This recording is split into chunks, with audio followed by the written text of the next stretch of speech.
Sona asalnya sawana.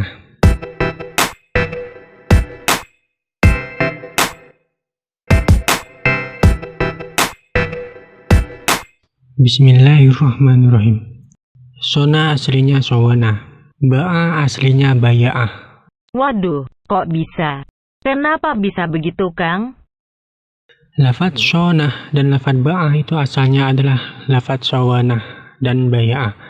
Kenapa lafadz sawana ataupun baya'ah itu bisa berubah menjadi sona ataupun ba'ah? Maka kita akan mempelajari ilmu yang mempelajari tentang perubahan huruf ilat terhadap suatu kata. Nah, ilmu ini dinamakan dengan ilmu i'lal, dan kitab yang membahas tentang i'lal tersebut berjudul Kitab Qawaidul I'lal, yang mana kitab ini menjelaskan tentang materi perubahan-perubahan huruf ilat atau huruf penyakit yang terdapat pada suatu kata, sehingga dirubah atau diganti dengan huruf lainnya.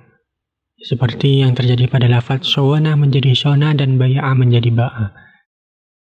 Nah, kita akan membahas materi yang terkandung dalam kitab ini. Al-Qaidatul Ula, kaidah yang pertama. Idza taharrakatil wawu wal ya'u ba'da fathatin mutaswilatin fi kalimataihima ubdilata alifan mithlu shona wa ba'a asluhuma shawana wa bay'a.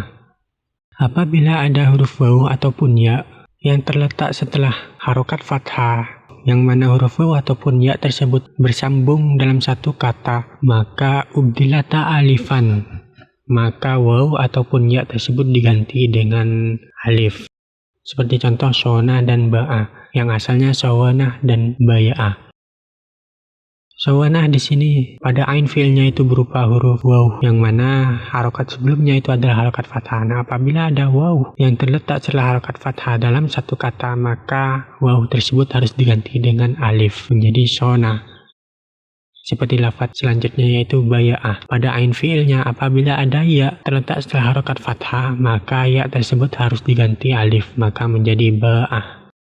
Nah, dalam kitab-kitab kita langsung menemukan lafadz sona ataupun ba'ah. Dan dari mana kita tahu bahwasanya asal dari lafadz ba'ah itu baya'ah bukan bawa'ah, ataupun asal dari sona itu sawana bukan soyana. Nah, untuk mengetahui asli kata dari huruf pertengahannya itu yang diganti dengan alif, kita harus melihat pada bentuk isim masdarnya.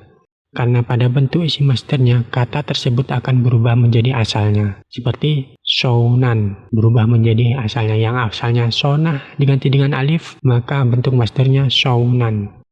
Begitu juga dengan ba'ah. Fi'il madinya ba'ah diganti alif, pada isim masdarnya menjadi baik, ya-nya kembali. Karena isim masdar menurut ulama Bashrah itu merupakan aslul wahid, artinya titik awal dari sebuah kata sebelum dimustaq atau dibentuk menjadi kata-kata lainnya, yaitu masdar menurut ulama Bashrah.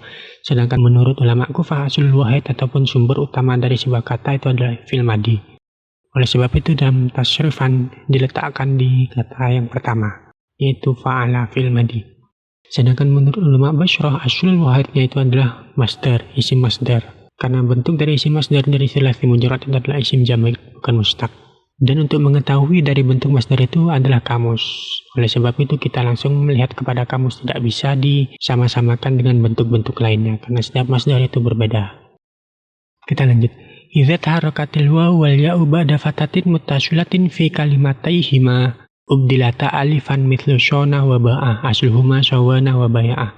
Jadi apabila ada wawu ataupun ya jatuh terletak setelah harokat fathah, yang mana wawu ataupun ya dengan fathah tersebut bersambung dalam satu kata, maka wawu ataupun ya tersebut harus diganti dengan alif. Seperti lafadz shona, ba'ah yang asalnya sawana dan baya'ah. Nah, kita coba untuk i'lal.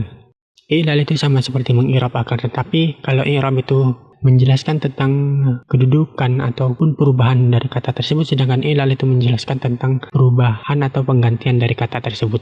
Seperti shona. Shona asluhu shawana ala wazni fa'ala. Ubdilatil waw alifan litaharrukiha ba'da fathatin mutaswilatin fi kalimatiha fashoro shona. Yang mana artinya shona ini asalnya adalah shawana ala wazni fa'ala, yang mana mengikuti wazan fa'ala. Ubdilatil waw alifan, wawnya diganti menjadi alif litaharrukiha ba'da fathatin mutaswilatin, karena berharokatnya waw ataupun ya ba'da fathatin yang terletak setelah fathah mutasyilatin yang bersambung dalam satu kata, fi kalimatiha yang mana fathah tersebut bersambung dalam satu kata, fasyara sona, maka jadilah lafaz sona. Lafaz kedua, coba diilal. Ba'ah asluhu baya'ah ala wazni fa'ala, ubdilatil ya'u alifan ila akhirih.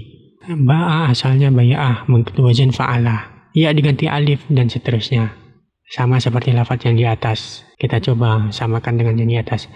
Ba'a asluhu baya'a ala wazni fa'ala ubdilatil ya'u alifan litaharrukiha ba'da fathatin mutasyilatin fi kalimatiha fasyara ba'a.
Qaidatul ula ini menjelaskan tentang waw ataupun ya yang diganti alif karena terletak setelah harokat fathah dalam satu kata maka diganti alif.